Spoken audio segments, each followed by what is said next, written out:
Hello students, welcome back. I am Mrs. Madhumita Chakravarti of Holy Hearts Educational Academy, Civil Lines, Raipur. So in this video, you all know we are continuing with the chapter Sectors of Indian Economy, and today we are going to do the second classification, that is classification on the basis of working condition. So students, when we are talking about the classification on the basis of working condition, we have to remember two things. One is your organized sector and the other one is your unorganized sector. So very well you all might have understood that what we are going to discuss in the organized sector and unorganized sector, because the term organized only tells us that everything is well planned, and in an unorganized sector nothing is well planned. So now coming to the topic, that is unorganized sector and organized sector, first we are going to deal with the organized sector. So when we are talking about the organized sector, we will see that these sectors are under the control of the government, or they are under the undertaking and registered under the government institutions. Then second, we will see here that the people who are working are assured job. They have a secured job. That is, they are always regular in their job. Then comes the third, that is the process and the procedures are followed during the appointment of the workers. Then they are having the benefits like provident fund, gratuity, paid leaves, medical facilities, and they work under a very good environment, that is a very positive environment. And when we are talking about the unorganized sector, we will see that totally the opposite things happen over here. Because the unorganized sectors, they are not under any government control. Then the people who are working here, they do not have any assured job. That is, here there is no job security. Whereas in organized sector, we have seen that there is a job security. And in unorganized sector, the worker can be fired out anytime from the job, because here the wishes of the owner matters a lot. Then here the worker in an unorganized sector does not get any benefits like the workers are getting in the organized sector, like your paid leaves, your medical benefits, your gratuity, your provident fund. These all things are not available, or we can say are not provided for the workers working in unorganized sector.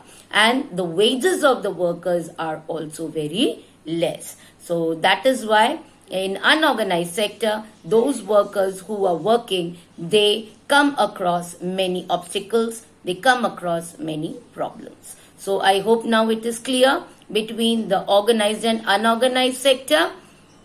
Now coming to the next thing, that is, we have seen how the workers, they are facing lots of problem in unorganized sector. So do you think that they need protection? Obviously they need protection, because when they are working in such conditions and their job is also not secure, they can be fired out anytime. So they of course need protection. So how and on what issues they need protection? They need protection only on three, we can say, issues, that is their wage, then their safety, and about the health condition. So when we talk about wages, we have seen that they are not getting any benefits like the provident fund and all. They do not have a fixed salary.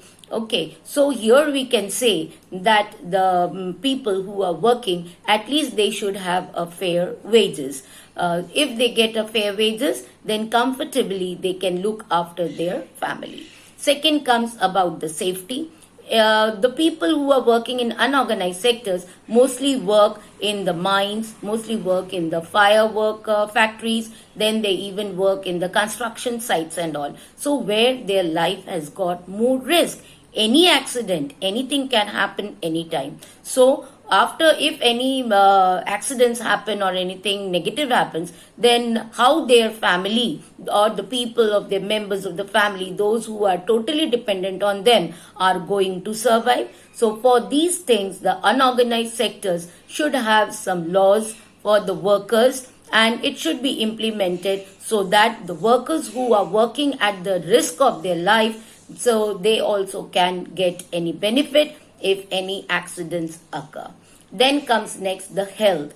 As this unorganized workers, the workers of the unorganized sector, they are working in a very unhygienic condition and in an unhygienic environment. So first and foremost thing, their health is going to affect. So if their health is going to affect, again, they won't be in a condition to work properly. So the sectors where the workers are engaged, they should provide them a hygienic condition of their working place. Then they should be provided with safe, pure drinking water. So if these small things are looked after, then I think lot of problems which the people, the workers are facing in unorganized sector regarding this wages, health, then safety issues, it can be overcome, and to some extent the workers can also get a little bit relaxed. Because as we have discussed, you all know that even they are working for a long period of hours, because in organized sector their working hours is totally limited. It may be for 5 hours, it may be for 6 hours, it may be even for 10 hours, and if they are working extra, then they are getting overtime. But in unorganized sector, these things do not exist. There is no time, no fixed time, working hours, working period, as you can use the term. So here it is required for the protection of the people. So I hope it is very clear to you all about the organized and unorganized sector, and how on what issues the workers who are working in unorganized sector can be provided some protection so that they can work in a safe environment. Okay, thank you students. Only one classification is left, that is the classification on the basis of ownership, public and private. So we are going to meet in the next video with the classification of the sectors of economy on the basis of ownership. Till then, stay home, stay safe. Thank you students.